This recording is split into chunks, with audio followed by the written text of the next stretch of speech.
तो हेलो बच्चों, आज हम करंट इलेक्ट्रिसिटी का एक छोटा सा टॉपिक पढ़ने जा रहे हैं जिसमें हम बात करेंगे ड्रिफ्ट वेलोसिटी एंड वगैरह वगैरह चीज़ों के बारे में। तो चलिए बच्चे शुरू करते हैं। बच्चे आप ये सब जानते हैं इन चीज़ों के बारे में, तो ध्यान समझिए। जैसे मान लीजिए हमने करंट को किस तरीके से डिफाइन किया था, D Q by D T means charge कितनी रेट से फ्लो हो रहा है, दैट्स कॉल्ड योर करंट।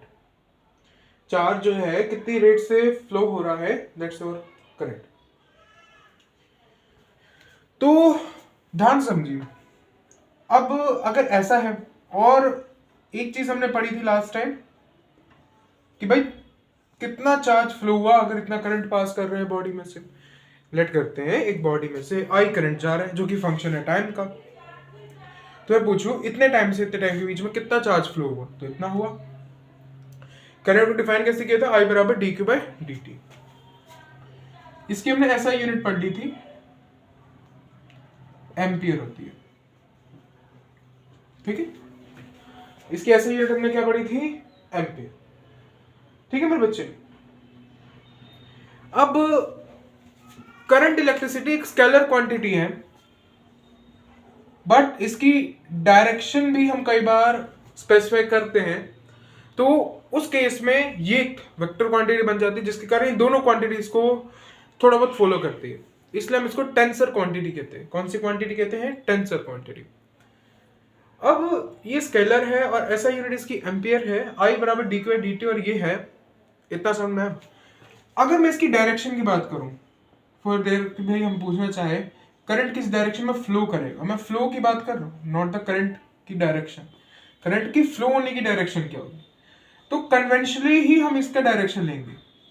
हमने कई बार वर्ड सुना होगा कन्वेंशनली, मतलब पुराने टाइम से जो रीति रिवाज चलते आ रहे हैं उसमें कहा जाता था कि अगर नेगेटिव चार्ज होता है, नेगेटिव चार्ज के अपोजिट डायरेक्शन में, अगर नेगेटिव चार्ज इधर जा रहा है तो करंट अपोजिट होगा ऑफ नेगेटिव चार्ज, और अगर पॉजिटिव चार्ज है तो current is flow in direction of positive charge, positive charge की डायरेक्शन में भागेगा।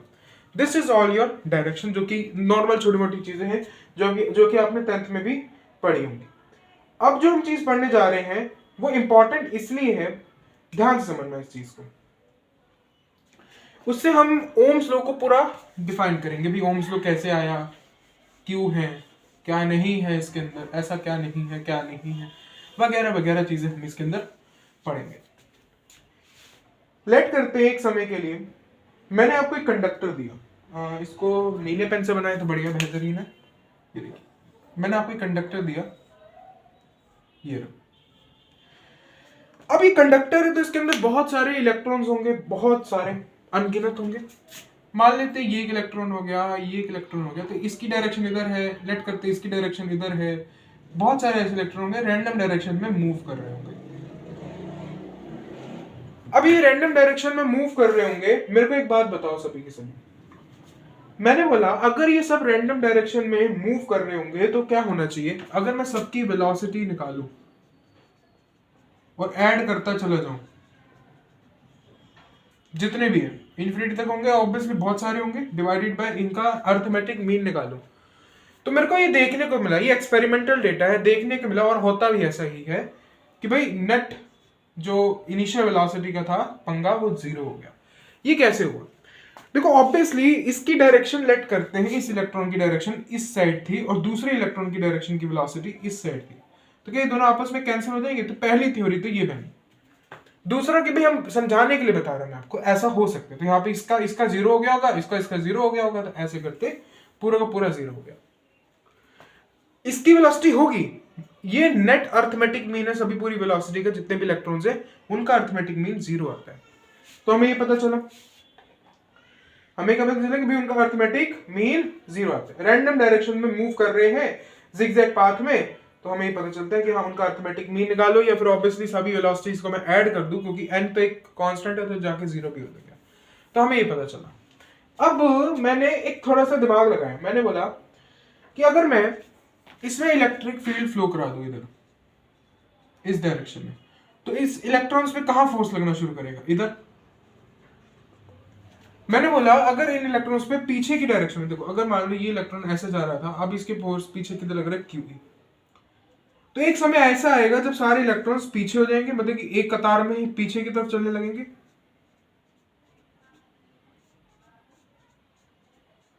ठीक है, यहाँ पे कुछ इधर जा रहे हैं, इधर जा रहे हैं, इधर जा रहे हैं, लेकिन कुछ समय के बाद सारे के सारे एक कतार में पीछे चलने लगेंगे। मैंने बोला हाँ चलने लगेंगे, ऐसा होना चाहिए ना। ठीक है मेरे बच्चे, अगर ऐसा होना चाहिए तो मेरे को एक बात बता, अगर वो एक कतार में धीरे धीरे चलने लगेंगे तो सोच, अगर मैं यहाँ पे बैटरी लगा दूं, ये इलेक्ट्रिक फील्ड आई कहां से होगी? इस बैटरी के कारण आई होगी। हाई पोटेंशियल इधर क्रिएट हो गया, इधर लो पोटेंशियल क्रिएट हो गया, high potential low potential, electric field move करती है। तो अगर करंट इधर, इलेक्ट्रॉन्स अगर इधर फ्लो होने लग गए तो करंट किधर फ्लो होने लगेगा? आई, तो करंट आ जाएगा सर्किट के अंदर, इधर से आई चला जाएगा बाहर। तो करंट ऐसे फ्लो हुआ, हमने पता चला कि भाई करंट ऐसे फ्लो हो रहा है। मैंने बोला बहुत बढ़िया बात है। क्वेश्चन इज अराइजिंग, अगर आपके दिमाग में ये क्वेश्चन उठ रहा हो कि अब क्या करें, तो ध्यान से समझना। अब इसके पास एक्सेलरेशन आ गया क्योंकि फोर्स लग रहा है। मैंने बोला कि भाई फाइनल वेलोसिटी बताओ इसके एक चार्ज, जैसे मान लो ये रहा एक इलेक्ट्रॉन और एक ये रहा इलेक्ट्रॉन, ये मान लो इसके पास जा रहा है ऐसे टकरा गया, ओए होए होए होए होए, इसकी वेलोसिटी में ऑब्वियसली कुछ चेंज आया होगा। मैंने बोला इनिशियल वेलोसिटी इसकी u थी और फाइनल वेलोसिटी इसकी हो गई v, तो v बराबर v1 u1 प्लस 80। एक्सेलरेशन सबको सेम मिल रहा है, टाइम सबका डिफरेंट है। ऑब्वियसली इस कोलिजन का टाइम t1 होगा, जब वो दोबारा किसी से टकराएगा तो उस कोलिजन का टाइम t2 होगा। मैंने बोला ठीक है। मैंने दूसरे इलेक्ट्रॉन का लिया ऐसे v = u2 प्लस at2। ऐसे करते करते करते करते मैंने सभी इलेक्ट्रॉन्स के कोलिजन्स को फाइंड आउट किया, तो मेरे को क्या मिलेगा? अगर मैं सभी को ऐड कर दूं तो मेरे को यहाँ पे मिलता है v1 plus v2 plus v3। Final velocity थी divided by is equals to u1 plus u2 plus u3 plus u4, ठीक है, plus a t1 plus t2 plus t3 plus t4, ये infinity. Note it down, A constant इसलिए बाहर आ गया और t1 का मैंने सबका प्लस ले लिया। मैं इसको ऊपर लिख देता हूं तो बेहतर होगा, समझ में अच्छी तरीके से आएगा। इसको मिटा देता हूं क्योंकि ये समझाने वाला पोर्शन था। मैंने यहाँ पे सभी वेलोसिटीज को ऐड कर दिया और इक्वेशन बनी कुछ इस तरीके की। ये कब था मेरे बच्चे? इनिशियल था, जब मैंने कोई भी इलेक्ट्रिक फील्ड नहीं लगाती थी। ठीक है, और अगर इलेक्ट्रिक फील्ड लगाई भी है तो ये इनिशियल पोर्शन है उस चीज का। ठीक है मेरे बच्चे, तो v1 plus v2 plus v3 v4 dot dot divided by u1 plus u2 plus u3 dot dot dot divided plus acceleration common ले ली मैंने t1 plus t2 plus t3 dot dot dot. ठीक है मेरे बच्चे, एक बात को ध्यान रखिए, इस बात को। ठीक है, अब the question is arising in your mind कि भाई क्या उठ रहा है। मान लो देखो, अगर मैं इन सबको n कि मैं बोलूं कि भाई कितने इलेक्ट्रॉन्स हो गए, मैं लेट करता हूं, let the number of electrons n, और उसको मैं डिवाइड कर देता हूं n बाय m। ठीक है, तो अगर मैं इनको डिवाइड कर दूं बाय m, तो मेरे को क्या देखने को मिला? भाई ये तो जीरो है ना, इनिशियल वेलोसिटी, ऑब्वियसली इनिशियली कोई कोलिजन हुआ ही नहीं है और इनिशियली सभी जिगजैग पाथ में मूव कर रहे हैं, तो आपस में वेलोसिटी सबकी कैंसिल होगी, तो ये तो जीरो हो गया। ये क्या है मेरे बच्चे? ये सभी वेलोसिटीज का सम डिवाइडेड बाय m, सभी वेलोसिटीज का सम डिवाइडेड बाय m। तो ये जो आया सभी वेलोसिटीज का सम divided by n, the arithmetic mean of the final velocities, इसी को हम बोलते हैं ड्रिफ्ट वेलोसिटी।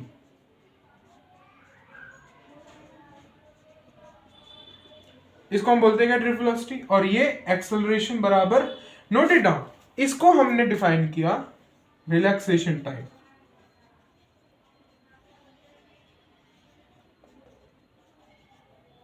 टाउ से हमने इसको डिफाइन किया, a बराबर टाउ। ड्रिफ्ट वेलोसिटी को हम लिख सकते हैं vd बराबर एक्सेलरेशन क्या हो जाएगा मेरे बच्चे? qe by m tau. तो ड्रिफ्ट वेलोसिटी कितनी आ गई मेरे पास मेरे बच्चे? qe by m into tau. ना ये टाउ क्या होता है मेरे बच्चे? टाउ जो होता है वेरी सिंपल क्वांटिटी। एक ये टाउ को हमने इसलिए डिफाइन किया, हमने बोला टाउ वो है, ध्यान से समझना, टाउ क्या है मेरे बच्चे? कि भाई कितना एवरेज टाइम लगता है दो कोलिजन्स होने के बीच में over the number of charge career. Means मान लो कि भाई ये Q1 और Q2 इनके कोलिजन में T1 टाइम लगता है, लेट कर मैंने अब ऐसे बहुत सारे चार्ज रख दिए, तो एवरेज इन दो, अब एवरेज निकलना पड़ेगा ना, क्योंकि अब मान लो Q3 आ रहा है, वो इसको थोड़ा दूर कर दे तो यहाँ पे टाइम ज्यादा लग जाएगा। तो मैंने एवरेज टाइम निकाल दिया over the number of charge carrier is defined as tau. It is relaxation time QE by m is equal to tau. This is our drift velocity. ठीक है मेरे बच्चे, तो ये ड्रिफ्ट वेलोसिटी क्या होगी मेरे बच्चे, तो ड्रिफ्ट वेलोसिटी मेरे बच्चे क्या होगी मेरे बच्चे, फाइनल वेलोसिटीज ओवर द चार नंबर ऑफ कैरियर। तो इसका अगर हम इसकी डेफिनेशन सोचने जाए तो क्या होगा, it is the average of velocity of charge career over the number of, ये निकाला, ये तो भाई इसकी मैथमेटिकल डेफिनेशन हो गई। व्हाट इज द, इसका अगर दूसरी डेफिनेशन देंगे तो rate at which random motion of free electrons, ऐसा रेट जिसमें फ्री इलेक्ट्रॉन्स जो है मोशन करते हैं, ड्रिफ्ट करते हैं in the presence of applied electric field is called drift velocity. तो जब मैंने यहाँ पे इलेक्ट्रिक फील्ड लगाई तो जिस रेट से ये जो रैंडम मोशन हो रहा था of free electrons drift in the presence of the electron, तो यहाँ पे देखो सिंपल सी बात है, ड्रिफ्ट इन द सेंस कहां से आया, ध्यान समझो, इलेक्ट्रॉन इधर जा रहा था और फोर्स इधर लग रहा था। आपकी गाड़ी मूव कर रही है इधर इधर और फोर्स कोई खींच रहा है, इसी को तो कहते हैं ड्रिफ्ट। ऐसे घूम जाएगी गाड़ी और पीछे मुड़ने लगेगी।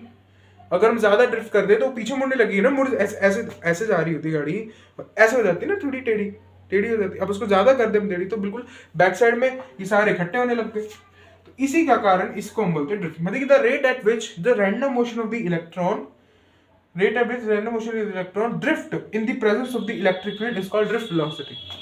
और क्या बोल सकते हैं, drift velocity वो velocity with which the free electrons drifted towards the positive terminal under the effect of applied electric field. देखो पॉजिटिव टर्मिनल तरफ इलेक्ट्रॉन्स भागने लगे, भागने के फोर्स लगा और वेलोसिटी किसी और डायरेक्शन में, तो इसको कहते हैं ड्रिफ्ट। सिंपल सी बात है, the velocity at which the free electrons in the conductor drifted towards the positive potential in the presence of the electric field. This is our clear, this is our this। मैंने आपको तीन तरह की definition बताई, एक तो mathematical definition, दूसरी definition कि भाई ये वो रेट है जिसपे रैंडम फ्री इलेक्ट्रॉन्स जो है मूव करते हैं इन द कंडक्टर, ठीक है, in the presence of the electric field और गेट ड्रिफ्टेड, और ये वो वेलोसिटी है जिसमें ये इंडक्टर के अंदर घूमती है और ये आंसर जाती है। सिंपल सी बात है। मैं मिटा देता हूं इसकी कैलकुलेशन को पूरी की पूरी।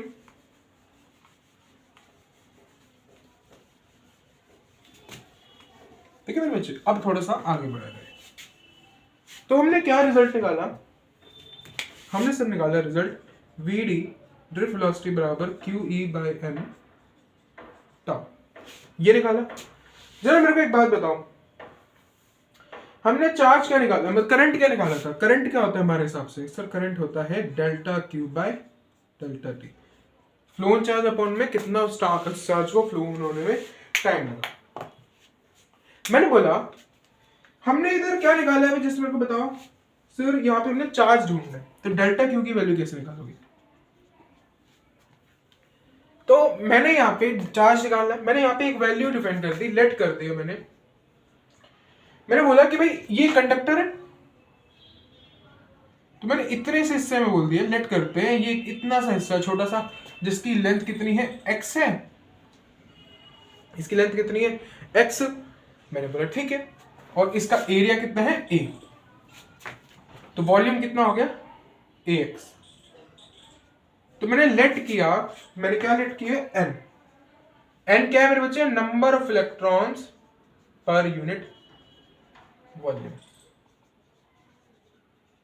अगर मैं number of electrons per unit volume को लेट कर लूं, क्यों कर लूं, क्योंकि देखो मैंने बोला बच्चे, मैं अगर चार्ज निकालने जाऊंगा ना तो पूरे कंडक्टर में अलग अलग चार्ज भरा हुआ है, तो मैं एक क्वांटिटी डिफाइन कर देता number of electrons per unit volume, कि भाई इस पूरे कंडक्टर में इतने से एक पर यूनिट वॉल्यूम मैंने पकड़ लिया, इसके अंदर जितना चार्ज होगा, इसके अंदर जितना चार्ज होगा, समझ में, पर यूनिट वॉल्यूम। ये भाई ये मान लो पूरा कंडक्टर है, इसका वॉल्यूम लेट करते हैं V, और चार्ज कितना आ गया इसका में डेल्टा Q, तो डेल्टा Q पर unit volume, number of electrons कि भाई इसके अंदर इतने इलेक्ट्रॉन्स है, कितने पर यूनिट वॉल्यूम के अगर अंदर इतने इलेक्ट्रॉन्स है तो फिक्स रहेगा ना हमारे लिए। क्यों? बिकॉज ध्यान से समझना, अगर मैं ये पूरा का पूरा ही ले लेता, ये पूरा का पूरा ले लेता तो इसमें इलेक्ट्रॉन्स बढ़ रहे थे और घट रहे थे। क्यों? क्योंकि यहाँ से फ्लो होना शुरू हो रहा था। मैं अगर डिफाइन नहीं कर दूं कि भाई इतने से एरिया के अंदर इतने ही इलेक्ट्रॉन्स हैं, देन इट विल मेरे लिए सही है। तो मैंने बोला कि चार्ज कैसे निकालेंगे, तो चार्ज का फॉर्मूला होता था नंबर ऑफ इलेक्ट्रॉन्स इनटू ई। अब नंबर ऑफ इलेक्ट्रॉन्स कितने हैं सर? एन। वॉल्यूम, अब वॉल्यूम को हटाना पड़ेगा तो एन ए एक्स ई। ये आ गया मेरे पास नंबर ऑफ इलेक्ट्रॉन्स और ये रहा चार्ज ऑन द इलेक्ट्रॉन। ठीक है, आई बराबर एन ए एक्स ई। चलो मेरे को एक बात बताओ, टाइम, दिस इज भाई कितना टाइम हुआ कि भाई इसको फ्लो होने में, तुम लोग कोई बता सकता है टाइम कितना लगेगा मेरे बच्चे? सिंपल सी बात है, ड्रिफ्ट वेलोसिटी है। अब ध्यान से समझना, कांस्टेंट वेलोसिटी होगी ना मेरे बच्चे, क्योंकि ध्यान से समझना कांस्टेंट वेलोसिटी क्यों होगी, तो कितना टाइम लगा मेरे बच्चे कांस्टेंट वेलोसिटी होने के कारण? ड्रिफ्ट वेलोसिटी ऑब्वियसली एक टाइम के बाद सभी के सभी एक वेलोसिटी में, कांस्टेंट वेलोसिटी जब पूरी सारे एक लाइन में आ जाएंगे तो सभी एक ही वेलोसिटी में चलने लगेंगे। तो मैंने बोल दिया कि भाई x अपॉन में vd वेलोसिटी से चलने लगेंगे। मेरा x कट गया, मेरे पास करंट क्या आ गया मेरे बच्चे? Drift velocity into charge on the electron, number of electrons per unit volume into area, v। Current क्या आ गया? v not. क्लियर है मेरे बच्चे? तो it is very important formula, ठीक है, it is the very important formula. तो अभी तक हमारे पास दो फॉर्मूले हैं मेरे बच्चे,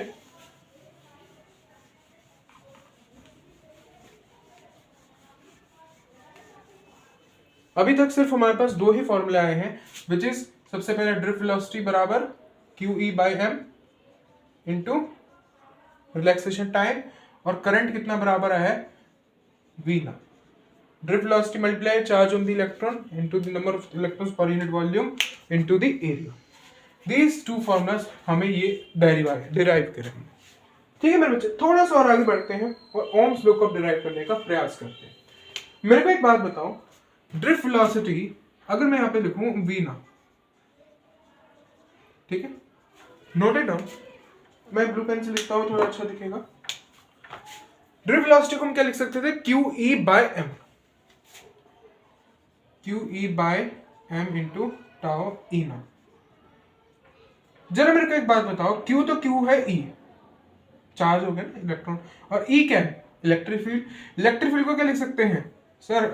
पोटेंशियल अपॉन में लेंथ इंटू मास टाउ, ये क्या हो गया? ई का स्क्वायर एन ए। क्लियर है मेरे बच्चे? N A. जरा एक बात बताओ मेरे को, मैंने ये लिख दिया, आई मेरे पास क्या आ गया मेरे बच्चे? E square V L upon में एम टाउ एन ए। जरा एक मेरे को बात बताओ, E square V tau N upon में एम ए अपॉन में एल किसकी तरह दिख रहा है?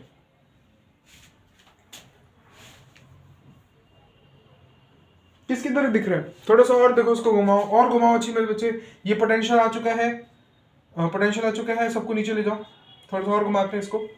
तो एल अपॉन में ए मास अपॉन में ई स्क्वायर टाउ एन, ये कांस्टेंट वैल्यू पूरी की पूरी, मैंने इसको आर लेट कर दिया। मेरे बच्चे ध्यान से देखो, आपको बिल्कुल एक बढ़िया सा फॉर्मूला मिला कि भाई आई बराबर वी अपॉन में आर, जो कि ओम्स लॉ होता था, इसको हमने प्रूव कर दिया किस तरीके से कि भाई आई बराबर वी अपॉन में होता है एम अपॉन में E square tau N A into L. ये होता है हमारे पास रेजिस्टेंस। अगर रेजिस्टेंस हमारे पास M into L E square tau N into A है मेरे बच्चे, ये रखो, ये जो आया मेरे बच्चे इट इज हमारा रेजिस्टिविटी। रेजिस्टिविटी कितनी आ गई? M E square tau N. अब ध्यान से देखो, मान लो मैं कंडक्टर को ज्यादा पावर दे दूं, मतलब कि टेम्परेचर बढ़ा दूं कंडक्टर का। टेम्परेचर बढ़ाने से कोलिजन्स फास्ट हो जाएंगे, कोलिजन बढ़ जाएगा तो रिलैक्सेशन टाइम घट जाएगा। अब रिलैक्सेशन टाइम घट गया तो रेजिस्टिविटी बढ़ जाएगी, रेजिस्टिविटी बढ़ गई तो रेजिस्टेंस बढ़ जाएगा। देयरफॉर टेम्परेचर बढ़ाने पर रेजिस्टेंस बढ़ जाता है, क्योंकि रेजिस्टिविटी बढ़ जाती है और क्योंकि रिलैक्सेशन टाइम घट जाता है। This is very important relation. Clear है मेरे बच्चे? तो ये आपको पता होना चाहिए। ठीक है मेरे बच्चे? चलो अब ध्यान से देखना। तो हमें यहाँ पे कुछ इम्पोर्टेंट, अब ये जो आप बोलो ये सर ये तो हमें याद कैसे रहेंगे, बच्चे आपको यही याद करना है। ये बिल्कुल भी नहीं, ये कोई पूछ भी नहीं रहा, ये आपसे कोई घंटा नहीं पूछ रहा आपसे। बहुत ही रेयर होगा आपसे कोई भी पूछ ले इसको निकाल के। अगर आपको पूछ भी लेते निकाल सकते हो ना, आपको तो सब कुछ पता ही है। डायरेक्ट 2 मिनट लगेंगे आपको निकालने में, 2 मिनट कोने में बस चुपके से निकाल लेना। ठीक है, तो ये लिखे रहने दो, these important relations, note it down. अगला, अब ये ऑब्वियसली हमने इसको प्रूव कर दिया कि V बराबर IR होता है, जो कि ओम्स लॉ होता है। तो एक बात जान लीजिए, जो सब्सटेंसेस फॉलो करते हैं किसको, ओम्स लॉ को, जो सब्सटेंसेस ओम्स लॉ को फॉलो करते हैं उनको हम ओमिक सब्सटेंस कहते हैं। उनको हम ओमिक सब्सटेंस कहते हैं। क्या कहते हैं? Ohmic substance. क्लियर है मेरे बच्चे? अच्छा, वेरी गुड। चलो अब मैं आपको एक चीज बताना चाहता हूं, आइए उसको बिल्कुल समझते हैं और दिमाग के अंदर फिट कर देते हैं। वो क्या है चीज?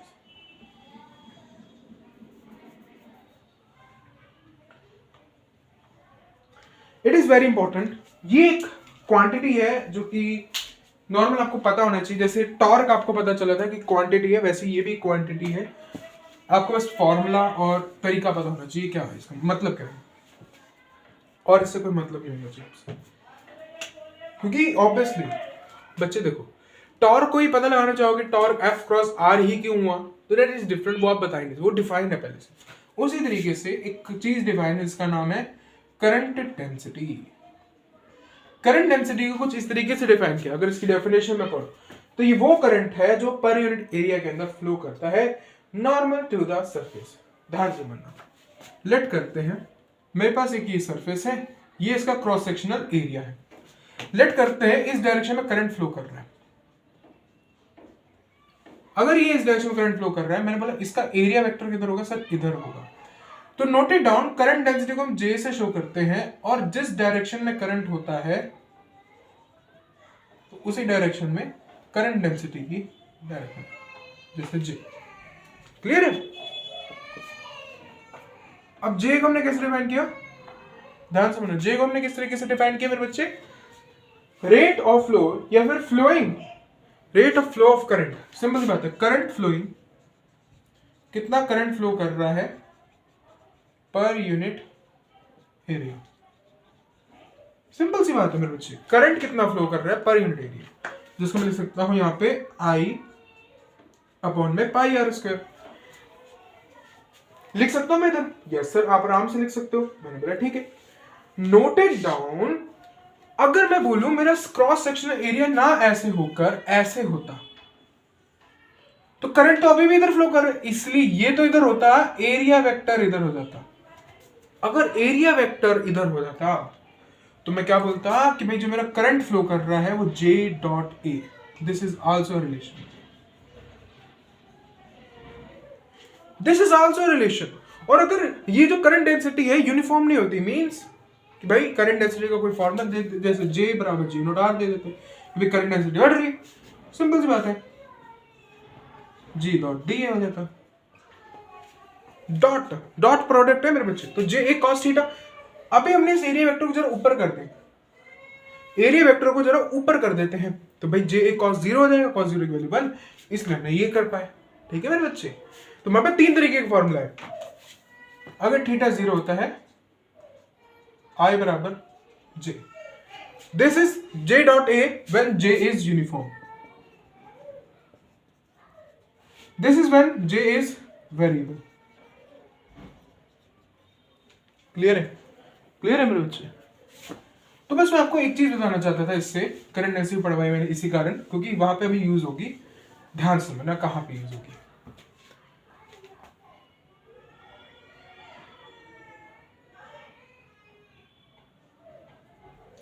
ध्यान से समझना इस बात को। हमने डिफाइन किया I बराबर V ना, अगर मैं I और A को नीचे ले आऊं तो VEN हो जाएगा, जिसको हम बोल सकते हैं जे। करंट डेंसिटी बराबर drift velocity into electrons into charge, इसको लिख सकता है E square Q E by M. तो ई को लिख सकते हैं वी बाय एम, लिख सकते हैं मेरे बच्चे, लिख सकते हैं, ठीक है मेरे बच्चे, note it down, note it down. अगर मैं इसको ऐसे लिख देता, सॉरी, अगर मैं इसको Q E means E square E into N by M, देखो मेरे को भी नहीं पता, मैं निकाल रहा हूं ना आपके सामने, ठीक है। अगर मैं ऐसे लिख देता, बड़े ध्यान से समझना, वेरी इंपॉर्टेंट चीज, E square into E N upon में एम, ये क्या है, ध्यान समझना, E square into N upon में एम। हमने रेजिस्टिविटी क्या निकाली थी मेरे बच्चे, जरा बताना, अगर आपको याद हो हमने रेजिस्टिविटी क्या निकाली थी, बताओ जल्दी बच्चे, एम अपॉन में tau E square N, sorry यहाँ पे मैं टाउ लगाना भूल गया, ठीक, ये हमने रेजिस्टिविटी निकाली थी। इसका रेसिप्रोकल कर दो तो क्या मिलती है हमें, कंडक्टिविटी, जो कि होती है टाउ ई स्क्वायर अपॉन में एम, ठीक है। अब tau E square N upon में एम इज अवर कंडक्टिविटी, तो भाई क्या आ गया, ये देखिए क्या आ गया, करंट डेंसिटी और इलेक्ट्रिक फील्ड का रिलेशन, जे बराबर सिग्मा ई। वेरी इंपॉर्टेंट बच्चे, वेरी इंपॉर्टेंट रिलेशन, क्लियर। एक और फॉर्मूला बताने जा रहा हूं, लास्ट फॉर्मूला, मोबिलिटी, इसको हम क्या बोलते हैं, मोबिलिटी। मोबिलिटी को डिफाइन किया हमने म्यू नॉट अपॉन में, सॉरी मोबिलिटी को, सॉरी म्यू से यहां से म्यू हो गया, मोबिलिटी को हमने म्यू रिप्रेजेंट किया, और मोबिलिटी का असली जो होता है आंसर वो होता है मेरे बच्चे ड्रिफ्ट वेलोसिटी इंटू अपॉन में ई, ड्रिफ्ट वेलोसिटी अपॉन में ई। इस तरीके से हमने मोबिलिटी को कुछ डिफाइन किया। इतना समझ आया मेरे बच्चे? तो हमारे पास क्या क्या जो मेथड्स निकल के आए, फॉर्मूले निकल के आए, आइए देखते हैं। सर हमारे पास निकल के आया सबसे पहला फॉर्मूला कि ड्रिफ्ट वेलोसिटी बराबर होता है क्यू ई बाय एम। दूसरा सर फॉर्मूला निकल के आया कि भाई आई बराबर होता है डब्ल्यू ई एन वी ना। एक और फॉर्मूला निकल के आया सर जे बराबर सिग्मा ई। एक और निकल के आया सर मोबिलिटी बराबर ड्रिफ्ट वेलोसिटी अपॉन में इलेक्ट्रिक फील्ड। ये हमारे पास चार फॉर्मूले निकल के आए, और यही चार फॉर्मूले आपको यूज करने हैं पूरे के पूरे इस पोर्शन के अंदर, और कुछ भी यूज नहीं करना, समझ में, और कुछ भी यूज नहीं करना। कई बार आपसे एक सवाल पूछा जाता है, ये आपको वोल्टेज वर्सेस ईएमएफ में देखिए पोटेंशियल डिफरेंस और टीएम का ग्राफ दे देते हैं, सॉरी आर का ग्राफ दे, करंट का, सॉरी करंट का ग्राफ दे देते हैं, और इधर यहाँ पे एक T1 टेम्परेचर का है और इधर एक T2 टेम्परेचर का। अब कोई पूछता है आपसे कि भैया T1 बड़ा है या T2 बड़ा है, बहुत सिंपल सी बात है, हम अभी पढ़ किया है T1 बड़ा है T2 बड़ा है, ये कैसे पता लगे? तो हमने बोला कि भाई V और I, V बराबर I इंटू R, तो Y बराबर M इंटू X, तो tan थीटा हमें क्या मिलेगा, रेजिस्टेंस। रेजिस्टेंस कब बढ़ेगा, जब टेम्परेचर बढ़ेगा। मैं देखिए अगर मेरा स्लोप जिसका ज्यादा होगा, स्लोप जिसका ज्यादा होगा उसका रेजिस्टेंस बढ़ेगा, उसका टेम्परेचर बढ़ेगा, टेम्परेचर ज्यादा होगा। मतलब स्लोप किसका ज्यादा है सर, T1 का, इसलिए T1 is greater than T2। कुछ ऐसे सवाल पूछे जा सकते हैं। क्लियर है मेरे बच्चे? क्लियर है? वेरी गुड मेरे बच्चे, very good very good very good. Okay अच्छा, अब एक सवाल जो कि काफी फेमस है, बहुत जगह पूछा भी जाता है, वो आइए वो भी करते हैं, आइए देखते हैं क्या है वो सवाल।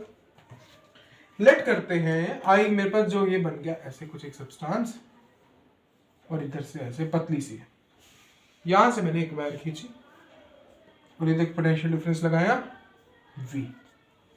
मैंने इधर पोटेंशियल डिफरेंस लगाया V, और इधर से करंट जाएगा I, और इधर से इलेक्ट्रॉन आएगा नीचे। The question is asking you, यहाँ पे लिखा हुआ है कहीं, हाँ ये रहा, as we move from left to right from A to B, ये A है और B है, अगर हम इधर चलने लगे, अगर हम इधर से इधर चलने लगे तो मेरा करंट कैसा रहेगा,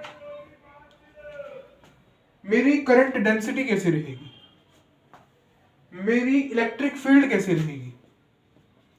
तो भाई देखो, सबसे पहले मैं बोलूं करंट कैसा रहेगा, करंट कैसा रहना चाहिए आपके हिसाब से, बढ़ना चाहिए, घटना चाहिए, कोई मेरे को एक बात बताओ मेरे बच्चे। यहां पे साइज डजंट मैटर, बच्चे वो नहीं, साइज डजंट मैटर।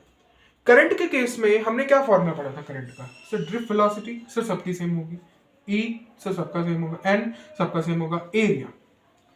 अब कई बच्चे बोल समझते हैं कि भाई एरिया और ये घट रहा है, नहीं, ध्यान से समझना, हमने बर्नौलीज थ्योरम के अंदर क्या पढ़ा था, बर्नौलीज प्रिंसिपल कि A1V1 बराबर A2V2 ये होता है, ये फॉलो करेगा। तो यहाँ पे इलेक्ट्रॉन्स की पानी की बाहर ही तो जा रही है, इधर पानी की वेलोसिटी बस कम होगी और इधर पानी की वेलोसिटी ज्यादा होगी, ठीक है, एरिया छोटा हो गया, देयरफॉर करंट जो है सेम रहेगा थ्रू आउट दिस। अब J बराबर क्या होता है, सिग्मा अपॉन में एरिया, यहाँ पे ऑब्वियसली एरिया तो घट ही रहा है, तो इसलिए ये तो बढ़ेगा। इलेक्ट्रिक फील्ड का क्या होगा, कोई मेरे को एक बात बताओ, इलेक्ट्रिक फील्ड का देखो मेरे बच्चे, इलेक्ट्रिक फील्ड का कैसे पता लगा, तो J बढ़ रहा है, J बढ़ रहा है, और हमने पढ़ा था J बराबर होता है सिग्मा E के, सिग्मा द कांस्टेंट वैल्यू, तो E भी बढ़ेगा ना फिर, क्लियर है मेरे बच्चे, तो E भी बढ़ेगा, देयरफॉर इतना समझ आया मेरे बच्चे।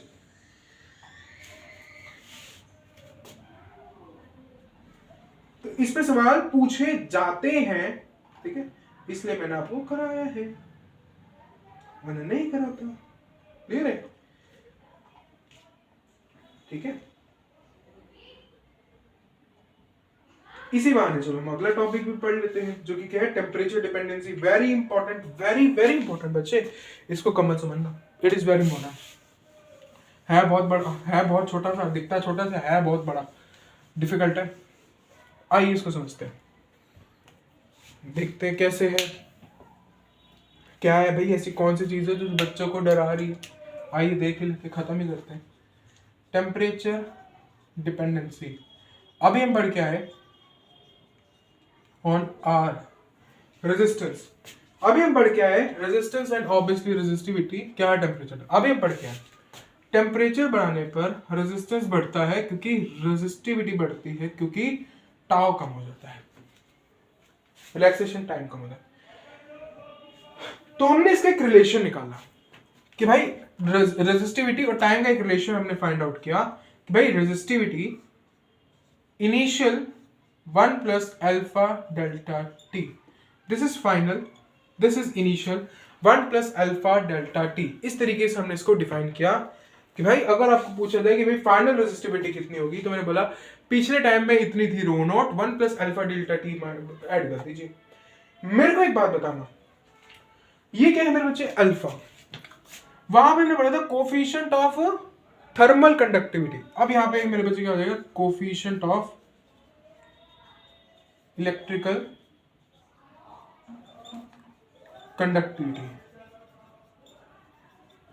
ठीक है, कोफिशिएंट ऑफ इलेक्ट्रिकल रेजिस्टेंस या फिर कोफिशिएंट ऑफ इलेक्ट्रिकल कंडक्टिविटी, कुछ भी बोलो, this is change in temperature, कितना टेम्परेचर के अंदर चेंज हुआ, ऑब्वियसली केल्विन के अंदर लिखो, डिग्री सेल्सियस के अंदर लिखो, बोथ आर एप्लीकेबल, बिकॉज क्योंकि डिग्री सेल्सियस और केल्विन में सेम ही आ जाता है answer. This is initial resistivity and this is final resistivity. मेरे बच्चे ध्यान से सुनना,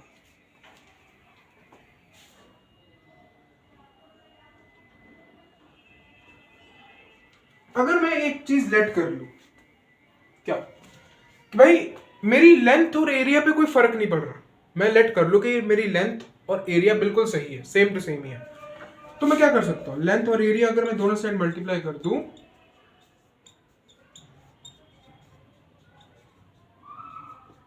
if length and area are neglected,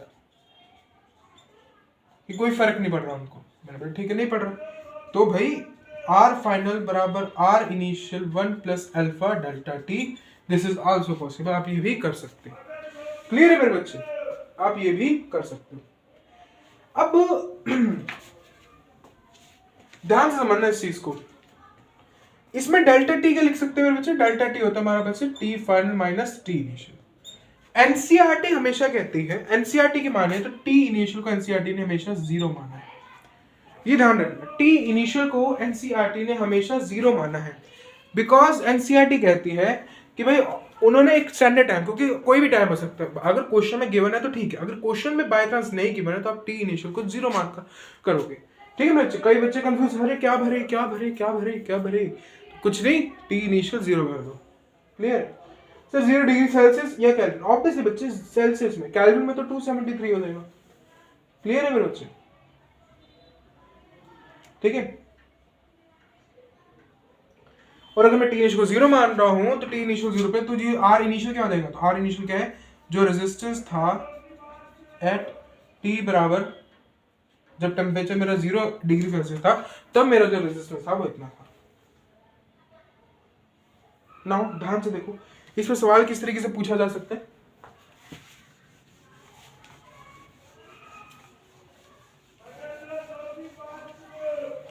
देखिए इस पे सवाल किस तरीके से पूछा जाता है। मैं बोलूं सिंपल सी बात है, वैल्यू ऑफ रेजिस्टेंस, देखो यहाँ पे मेरे सामने सवाल है, value of resistance at 10 degree Celsius. भाई टेम्परेचर 10 डिग्री सेल्सियस पे रेजिस्टेंस की वैल्यू 50 ओम थी, गिवन है। 30 डिग्री सेल्सियस पे टेम्परेचर कितना होगा? 30 डिग्री सेल्सियस, रेजिस्टेंस की वैल्यू हो गई 60 ओम। आपसे पूछा गया है कि व्हाट इज द टेम्परेचर पे कितने 50 डिग्री सेल्सियस पे कितना रेजिस्टेंस होगा, ये बताओ मेरे को। सिंपल सा, कैसे बताएंगे? तो सबसे पहले हम क्या फाइंड करेंगे कि भाई कितना इनिशियल था। तो इनिशियल 10 था, 50 पे पूछ रहे, मैंने बोला ठीक है। तो ठीक है, मैं बोलूं R final, R initial 1 plus alpha delta T लिखते हैं। आर फाइनल कितना था मेरे बच्चे? 60। आर इनिशियल कितना था मेरे बच्चे? 50। 1 plus alpha delta T, time में डिफरेंस कितना आ गया? टेम्परेचर में कितना आ गया मेरे बच्चे? 20। ठीक है, 0 से 0 कटा, 6/5 minus 1 is equals to alpha 20। तो 1/5 अल्फा 20 और अल्फा की वैल्यू क्या आ गई? 1/100 विच इज इक्वल्स टू 0.01। अल्फा की वैल्यू को 0.01 आ गई। टेम्परेचर 50 डिग्री सेल्सियस पूछ रहा है, किसी पे भी उठा लो। 10 पे पूछ रहा है तो 10 से कर लो, 50 से पूछ रहा है तो 50 से कर लो, जहां सेम आएगा। तो हम कहां से करें? अब हम यहाँ पे आंसर कहां से निकाले, ये सोचना है ना। अब हम यहाँ पे आंसर कहां से निकालें? तो जैसे ही आप ये करते हैं तो ध्यान से समझिए, गलती कहां पे होती है। गलती कहां पे होती है? गलती जैसे आप करते हो कि भाई अल्फा आपने 0.01 निकाला, गलत आता है मेरे बच्चे। मैं आपसे पूछ रहा हूं गलती कहां पे हुई। अभी हम पढ़ के आए, एनसीईआरटी ने कहा है कि भाई टेम्परेचर इनिशियल को 0 मान के चलोगे, वो ही यहाँ पे भरा जाता है। और ये टेम्परेचर 0 पे, जब टेम्परेचर 0 पे आर इनिशियल 50 थोड़ी ना, कुछ और ही तो हो सकता है, इसलिए आप टेम्परेचर इनिशियल को 0 मान के चलोगे। ध्यान समझना। तो फिर कैसे करेंगे इस क्वेश्चन को? मैं बड़ा सिंपल है, टेम्परेचर रेजिस्टेंस कितना हुआ मेरे बच्चे? 10 ओम पे 10 डिग्री सेल्सियस पे 50 बराबर R naught 1 plus alpha delta T. Delta T कितना हो गया मेरे बच्चे? इनिशियल था 10 डिग्री सेल्सियस, और यहाँ पे कितना आ गया? 60 बराबर आर नॉट 1 प्लस अल्फा, और इधर कितना आ गया मेरे बच्चे डिफरेंस? 30 डिग्री सेल्सियस पे, तो अल्फा 30। आर नॉट से आर नॉट कर गया 5/6, 1 plus 10 alpha, 1 plus 30 alpha, simple सी बात है, 5 प्लस 150 अल्फा, 6 प्लस 60 अल्फा, इसको इधर भेज दो तो 90 अल्फा बराबर, इसको इधर भेज दो तो 1, अल्फा की वैल्यू 1/90।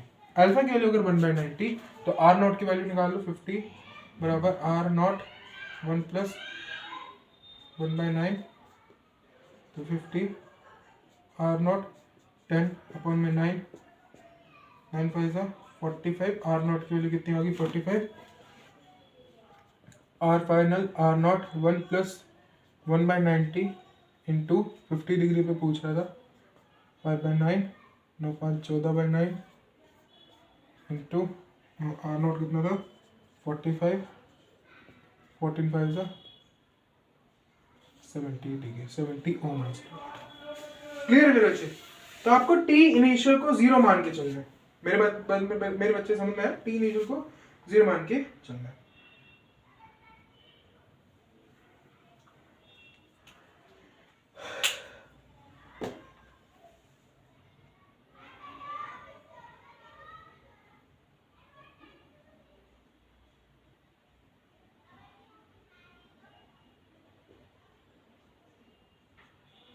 अब जैसे एक फेमस सवाल जो आपसे पूछ लिया जाता है हर बारी, क्या सवाल है? ध्यान से देखिए मेरे बच्चे।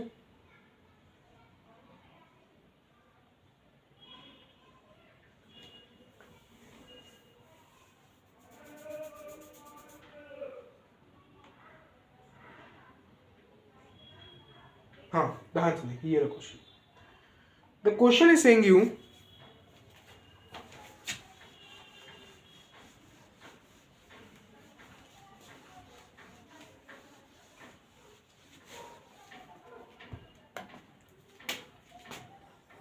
यहां पे एक सर्कुलर सा रेजिस्टेंस लगा हुआ है, इधर बैटरी लगी हुई है, ये रहा ए पॉइंट और ये रहा बी पॉइंट। अगर ये पॉइंट है और एक बी पॉइंट है, मैंने पूछा आर ए बी कितना होगा, ये बता दे आर ए बी कितना होगा। तो it is very simple question, आपको आर ए बी निकालना कैसे। तो आर ए बी हमने फॉर्मूला पढ़ गया, रो बराबर रो इंटू एल अपॉन में ए। ऑब्वियसली अब यहाँ पे कुछ गड़बड़ी दे रखी है, यहाँ पे बोल रखा है सिग्मा जो है 2x+3, मतलब इसकी जो कंडक्टिविटी है वो इस पर डिपेंड करती है। तो सिंपल सी बात है 1 अपॉन में सिग्मा एल अपॉन में ए कर देते हैं, मैंने बोला कर दिया। अब ऐसे तो निकल नहीं सकता क्योंकि हर जगह का एरिया, क्योंकि यहाँ पे सिग्मा अगर डिफरेंट है तो हर जगह की ऑब्वियसली ये इतने एरिया के लिए अलग रेजिस्टेंस होगा, इतने एरिया के लिए अलग। तो मैंने बोला सिंपल सा बात है, x पे जाकर dx टुकड़े का मैंने एक dx लेंथ का टुकड़ा पकड़ लिया, जिसका dx लेंथ के टुकड़े को मैंने पकड़ लिया। अब मैंने जैसे ये dx लेंथ के टुकड़े को पकड़ा, मेरे को एक बात बताओ, मेरा रेजिस्टेंस क्या आ जाएगा 1 अपॉन में सिग्मा, लेंथ कितनी होगी इस टुकड़े की dx, एरिया कितना होगा इस टुकड़े का पाई आर स्क्वायर। ऑब्वियसली एरिया तो इसका कांस्टेंट रहेगा, लेंथ इसकी चेंज होगी। मैंने बोला ठीक है, सिग्मा क्या निकल गया 2x+3 अपॉन में dx integration pi R square. Integration क्यों, क्योंकि ऑब्वियसली ऐड करते जाएंगे हम एक के बाद एक के बाद एक। मेरे बच्चे अब आपको इंटीग्रेशन करना है, आपका सवाल कंप्लीट हो जाएगा। अब इसका इंटीग्रेशन कैसे करें 2x+3 का, तो सिंपल से इंटीग्रेशन है 1 अपॉन में pi R square ln of 2x+3 divided by 2। मेरे एक बात बताओ, फ्रॉम कहाँ से कहाँ तक, तो मैंने बोला इसकी लेंथ कुछ दी होगी 0 से, चलो इसकी लेंथ l लेके चलते हैं। अगर इसकी लेंथ l दे रखी है फ्रॉम 0 टू l, तो 2l+3। क्लियर है मेरे बच्चे, 2l+3 मैंने बस लेंथ दे दी, ठीक है। अब मैंने थोड़ा क्वेश्चन टेढ़ा पूछने का प्रयास किया, मैंने बोला नहीं नहीं मेरा मन नहीं भरा इस क्वेश्चन से, मैं थोड़ा टेढ़ा सवाल पूछूंगा। ध्यान से देखिए, ये मेरे पास एक ट्यूब है, तो अभी तो पूछा नहीं रुकोगे, कैसी ट्यूब है, मैंने बोला ठीक है। इस ट्यूब के अंदर एक नई ट्यूब और है, ठीक है। यहां पे रो 1 मटेरियल भरा हुआ और इधर रो 2 मटेरियल भरा हुआ है। The question is asking you कितना नेट रेजिस्टेंस होगा, कितना नेट रेजिस्टेंस होगा। मैंने बोला वही x पे जाकर dx लेंथ का टुकड़ा पकड़ लो, रेजिस्टेंस बराबर dx लेंथ। अब एरिया कैसे लिखे, मैंने बोला एरिया तो गलत आएगा आंसर, इसको एरिया जैसे ही मैं लिखूंगा एरिया तो आंसर गलत आएगा, बिकॉज क्योंकि यहाँ पे ये और ये दोनों ऐड हो रहे हैं। मेरे को बात है ध्यान से समझना, आर ए बी कैसे निकालेंगे, आर और ए बी कैसे निकालेंगे, ध्यान से समझना।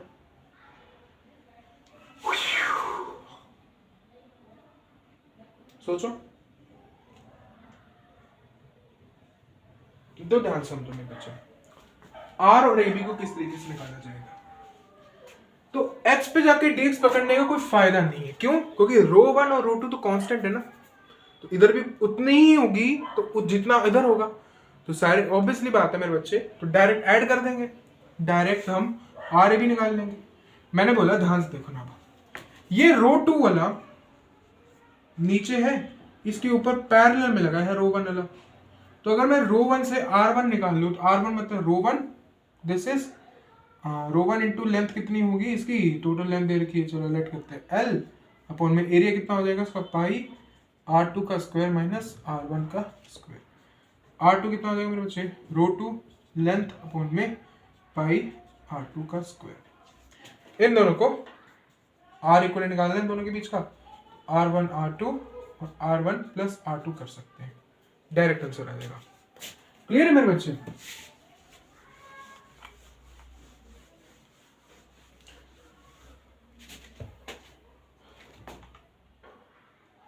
क्लियर है।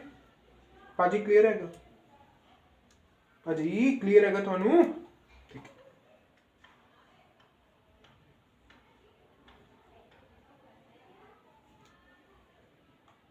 ठीक है। अगर यहाँ पे मैं रेजिस्ट किसको कहते हैं, रो को मैं वेरिएबल कर देता, तब आप एक्स पे जाके डीएक्स पकड़ते, बिकॉज रो अगर सेम है पूरी की पूरी, तो भाई इधर जितना रेजिस्टेंस होगा उतना ही पूरे में ही होगा ना, ऑब्वियसली। मेन सिंपल सी बात है। आप डायरेक्टली ऐड नहीं करोगे वहां पे, सॉरी वहां पे डायरेक्ट आप इंटीग्रेशन का इस्तेमाल ना करो तो बेहतरीन होगा। इंटीग्रेशन करोगे तो और कैलकुलेशन मुश्किल होगी, आंसर तब भी, क्योंकि इंटीग्रेशन में सब कुछ बाहर आ जाएगा उगल के से, उगल के बाहर आएगा। इंटीग्रेशन करोगे तो भी आंसर सेम ही आएगा।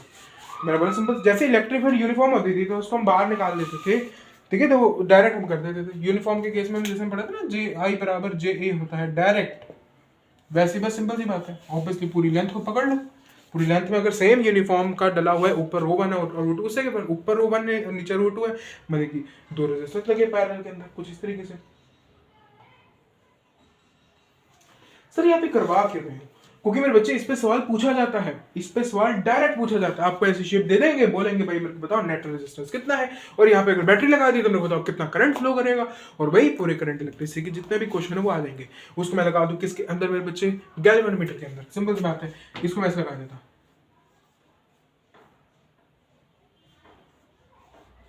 मेरे बच्चे भयंकर क्वेश्चन है ये। देखो अगर मैं ऐसे लगा देता और मैं इधर नॉर्मल रेजिस्टेंस लगा देता, फिर क्या करते हैं, फिर तो भाई उल्टी। यहाँ पे बैटरी के साथ लगा देता मैं, ये डबल अला, ये क्या पूछ रहे हो? मैं अगर ऐसे सवाल दे देता तो फिर थॉट ऑफ, बस दिस इज फिजिक्स। बच्चे तो आप तब भी सेम ही आते हैं, आप निकाल लेते हो सही समय आंसर। ठीक है मेरे बच्चे, चलो करने से मतलब, ठीक है, जिसको करना करे, जिसको नहीं करना गुड बाय।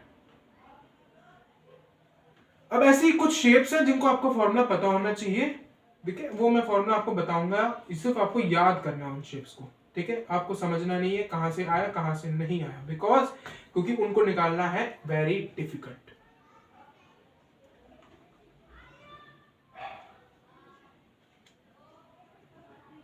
ठीक है, ध्यान से देना, क्योंकि ये जेई एडवांस के टॉपिक में मेरे बच्चे, जेई मेंस में तो ऐसे सवाल बहुत ही मुश्किल से, अगर आपका सेट अगर बुरा भी हुआ तो एक ही क्वेश्चन आता है इसमें, और अगर अच्छा हुआ तो पूछा ही नहीं, वो तो बिल्कुल भी।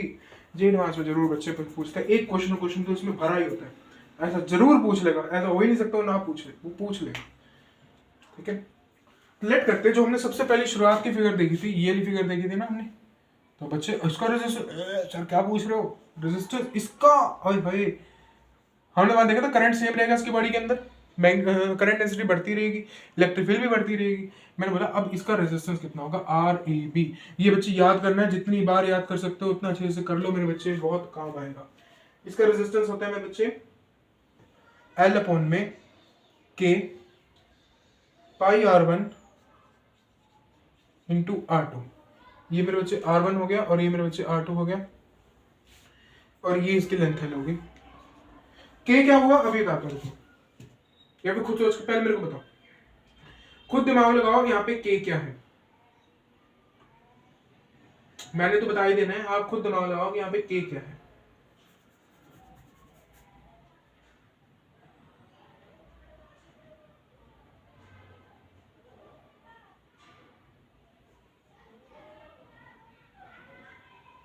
पता लगाया बच्चे के क्या आया है, सोचो सोचो सोचो सोचो सोचो। अगर नहीं पता चला आपको के क्या है, मैं आपको बता देता हूँ, बहुत सिंपल सी बात है। के है कंडक्टिविटी, इसको हम सिग्मा लिख सकते हैं। के है क्या मेरे बच्चे, कंडक्टिविटी। तो जहां जहां मैं के लिखूं उसको कंडक्टिविटी, कंडक्टिविटी का रेसिप्रोकल रो होता है, यहाँ पे रो एल अपॉन में पाई R1 R2, rho L upon में पाई R1 R2। वेरी सिंपल, याद हो जाएगा। ये तो याद हो ही सकता है, इतना छोटा सा ये। मान लो मैं आपको होलोस्फीयर के बारे में कुछ पूछ लूं,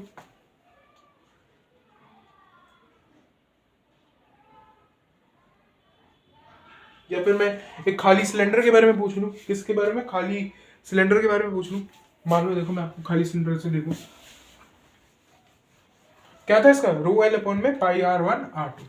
अगर मैं आपको खाली सिलेंडर दे दूं ऐसा वाला,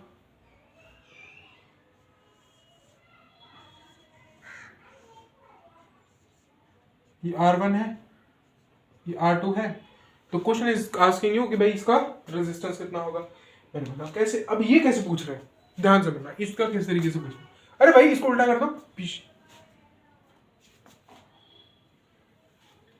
इसको उल्टा कर दो।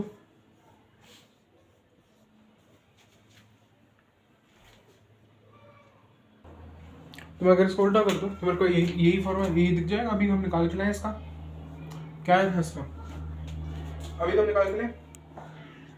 तो अगर हम इसको थोड़ा डिटेल में सॉल्व करें, ध्यान से देखिएगा। तो अगर इसमें बात करें, अब मैंने बोला उस केस में बोला था यहाँ पे रेजिस्टिविटी, अब मैंने बोला ये खाली है इस जगह से बिल्कुल खोखला हुआ पड़ा है, सिर्फ रेजिस्टिविटी इधर तक भरी हुई है। मैंने बोला अगर रेजिस्टिविटी इधर तक भरी हुई है तो फिर किस तरीके से करेंगे इस क्वेश्चन को, बताओ मेरे को, बताओ। अगर रेजिस्टिविटी सिर्फ इस तरीके इसमें ही भरी हुई है, इस वाले पोर्शन के अंदर भरी हुई है, तो किस तरीके से करेंगे आप इस क्वेश्चन को, सोचिए।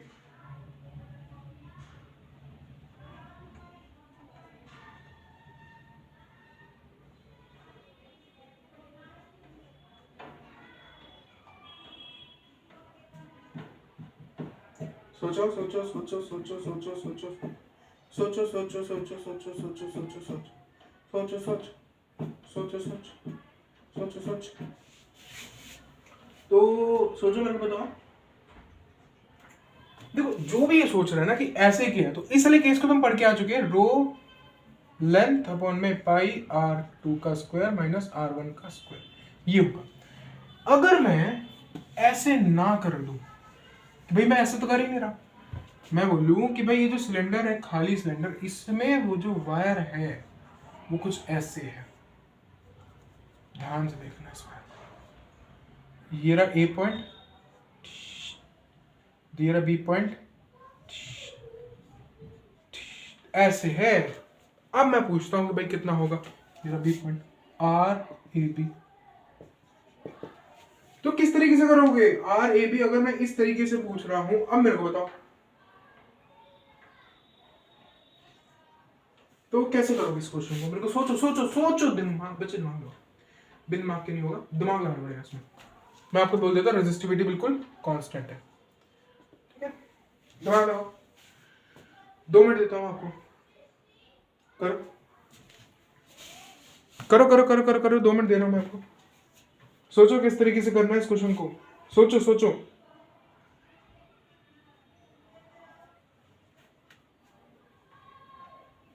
अगर इसमें वायर इस तरीके से जुड़ी हुई है, सोचो सोचो सोचो सोचो सोचो सोचो।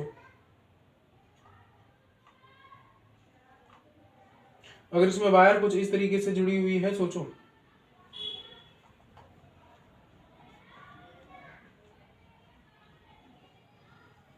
किस तरीके से, अच्छा सोचो, सोच पाए।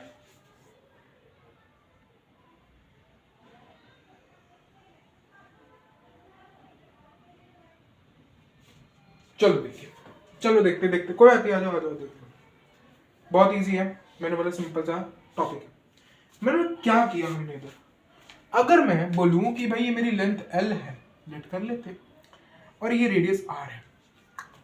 मैंने बोला अगर ये रेडियस R है, और अगर मैंने बोला अगर मैं यहां से x डिस्टेंस की, अगर ये हुई, इस पॉइंट में पूछ रहा हूं ना मैं R डिस्टेंस के ऊपर जाकर dr टुकड़ा पकड़ लूं,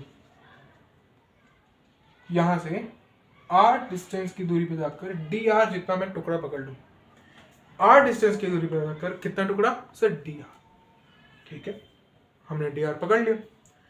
अब मैंने बोला अगर मैंने dr टुकड़ा पकड़ लिया तो रो बराबर लेंथ dr होगी अपॉन में एरिया, एरिया क्या होगा 2 पाई r इंटू ये पूरा एरिया लेंथ, ऑब्वियसली ये पूरा जाएगा। अब इसका इंटीग्रेट कर दीजिए, तो rho 2 pi into L L N, कहां से लेके कहां तक, R2 से R1 तक। अगर आपने इसको R2 माना है, तो अगर मैं इसको बोलता हूं R1 ये है और ये R2 है, तो कहां से लेके जाओगे मेरे बच्चे, R2 माइनस R1 करना आपको क्या करना है, R2 माइनस R1। तो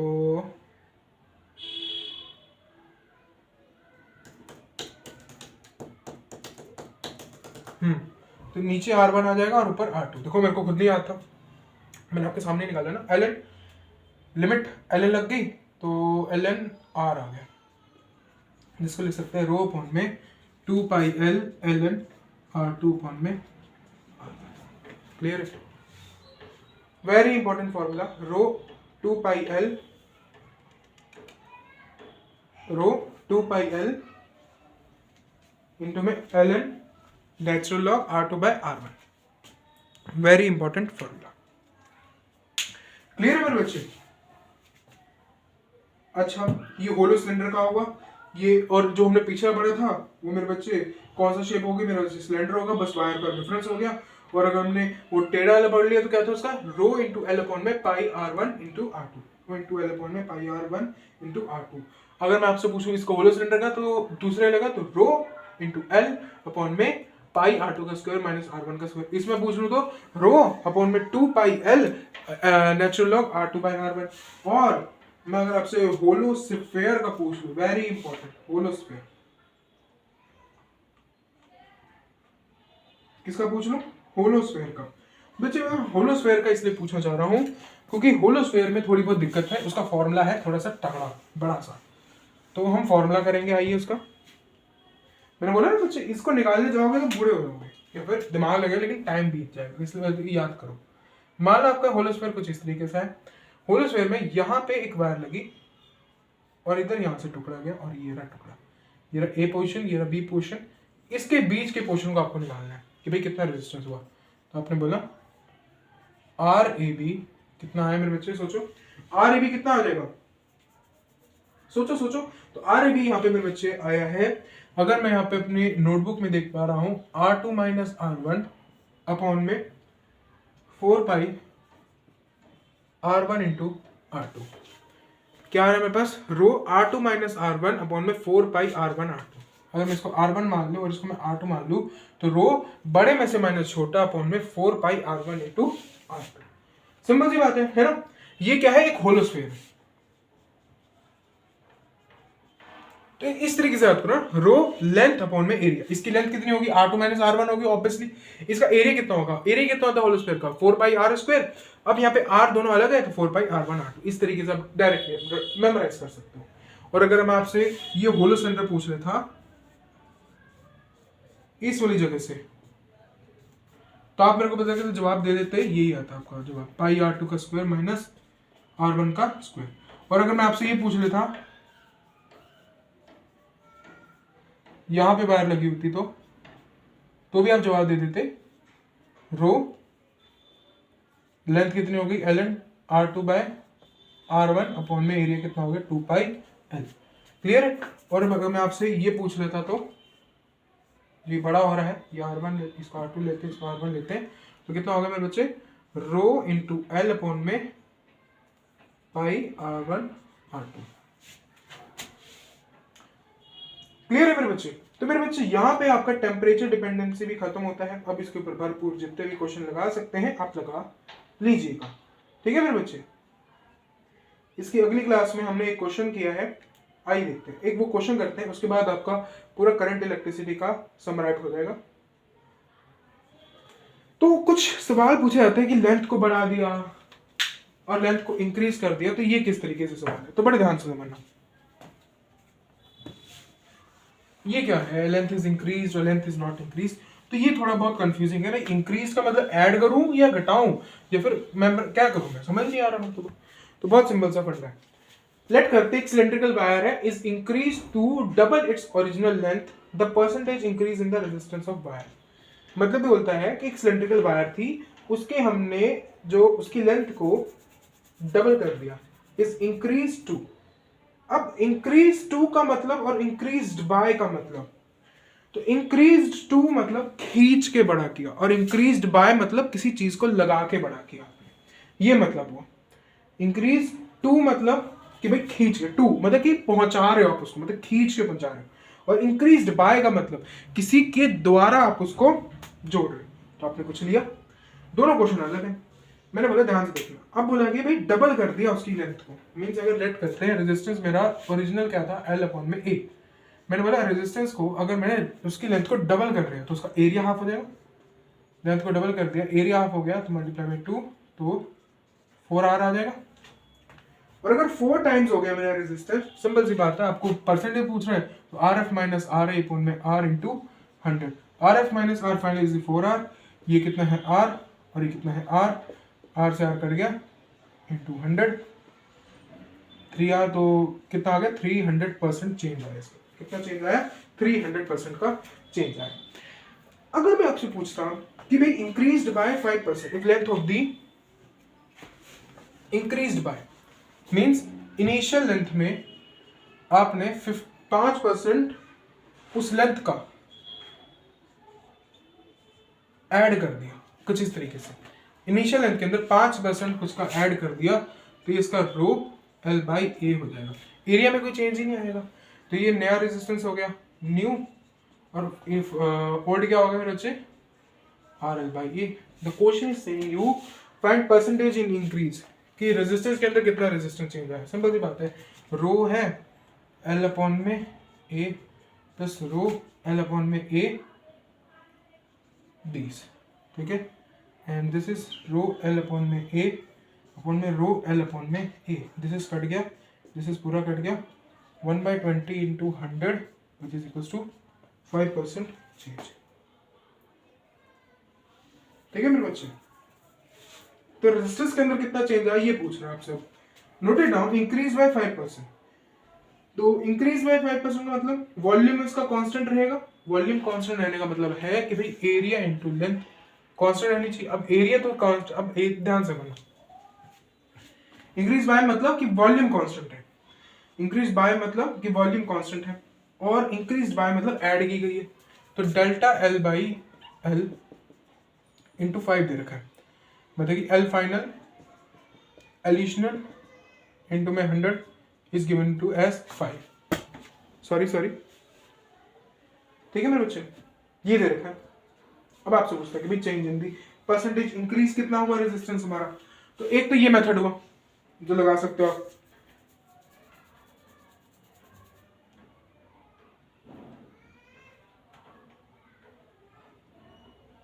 ठीक है मेरे बच्चे। चलो बहुत बहुत बढ़िया।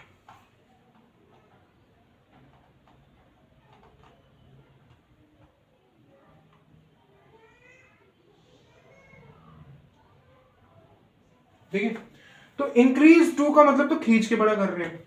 अब इंक्रीज्ड बाय का मतलब क्या होगा, ध्यान से समझना। पैर टूट गए खड़े खड़े रह के, तो ध्यान से देखो।